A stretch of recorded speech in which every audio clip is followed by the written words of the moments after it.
ফিলিস্তিনের যুদ্ধের পরেই নাকি দাজ্জালের আবির্ভাব ঘটবে, এটা কি সত্যি? যদি বুঝিয়ে বলতেন। আল্লাহ মাফ করুক,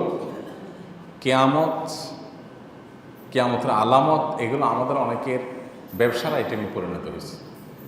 এই কথাটা এই জন্য বলা যে কিয়ামত রিলেটেড মুখরোচক অনেক কিছু তিলের তাল বানায়া চমকপ্রদভাবে উপস্থাপন করে আমরা অনেকে ভিউ কামাই, আমরা ভিডিও আপনার রিচ বাড়াই। এগুলো যেমন কিছু ইউটিউবারদের দোষ আছে, আবার কিছু হুজুর টাইপের মানুষ, দেখতে হুজুরের মতো দেখা যায় এই টাইপের মানুষের কিছু আছে যে এই জাতীয় জিনিস চমক লাগাই দিয়া অযথা আপনার কোরআন হাদিসের কোনো ভিত্তি নাই, কোনো কিছু নাই, সেটাকে আমরা চমক সৃষ্টি করি। ফিলিস্তিনের চলমান যুদ্ধ গাজা যেটা হচ্ছে, এটা হতে পারে 1 মাসে শেষ হয়ে যাবে, 15 দিনে শেষ হয়ে যাবে। তো এরপরে দাজ্জাল চলে আসবে কিভাবে? আছে মানে এটা কি ওহী আসছে কারোর কাছে? এরকম যদি কেউ দাবি করে থাকে তাহলে এটার কোনো ভিত্তি তো কোরআন হাদিসে নাই। দাজ্জাল আসার জন্য এরকম কোনো দিনক্ষণ ঠিক করে কেউ বলতে পারে না। হ্যাঁ, আপনি যদি বলেন যে পুরো ফিলিস্তিনের যে লড়াই চলছে, এই পুরো ফিলিস্তিন মুক্ত হয়ে যাবে, ইহুদিরা অপদস্থ হবে, সেটার জন্য তারপরে দাজ্জাল আসবে, তো সেটা কবে হবে সেটা তো একমাত্র আল্লাহ তাআলা ভালো জানেন। আর এরকম কোনো কথাও তো হাদিসে কোরআনে এইভাবে বলা হয় না। দেখুন, দাজ্জাল কখন আসবে, তার আসার আগে পৃথিবীর অবস্থা কী থাকবে, সে বিষয়ে কোরআন হাদিস থেকে বিভিন্ন আলামত, বিভিন্ন আপনার নিদর্শনের কথা আমরা জানি। কিয়ামতের বহু আলামত আছে, 141টা ছোট বড় আলামতের কথা বিভিন্ন বইয়ে ওলামা একরাম অনেকে সংকলন করেছেন। শেখ মোহাম্মদ আল আরিফি একটা বই সংকলন করেছেন, সেখানে 141টা আলামতের কথা বলেছেন। 10টা বড় আলামত আর 131টা হলো ছোট আলামত। ছোট আলামত বলতে যেগুলো অনেক আগে থেকে ঘটবে। এই আলামতগুলো বেশিরভাগই ঘটে গেছে।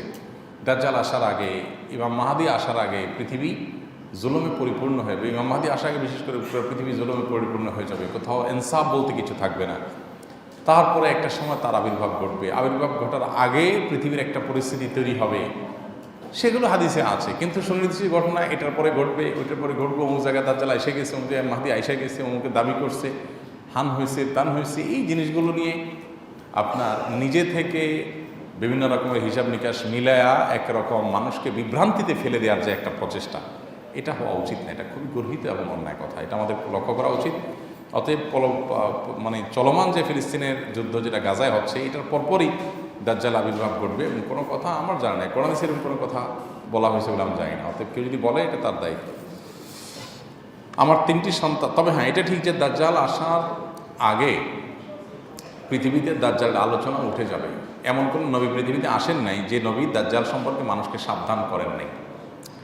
এবং নবী করিম সাল্লাল্লাহু আলাইহি ওয়াসাল্লামের বিভিন্ন হাদিস থেকে আমরা জানতে পারি যে দাজ্জালের পৃথিবীতে তার প্রকাশ ঘটার আলামত হলো মানুষ দাজ্জাল আলোচনা ভুলে যাবে। অতএব কিয়ামতের আলামতের আলোচনা করা নিষেধ না, আলোচনা করতে হবে। কোরআন হাদিসে যা আছে তা, মন গড়া মুখরোচক কথা দিয়ে চমক সৃষ্টি করার জন্য না।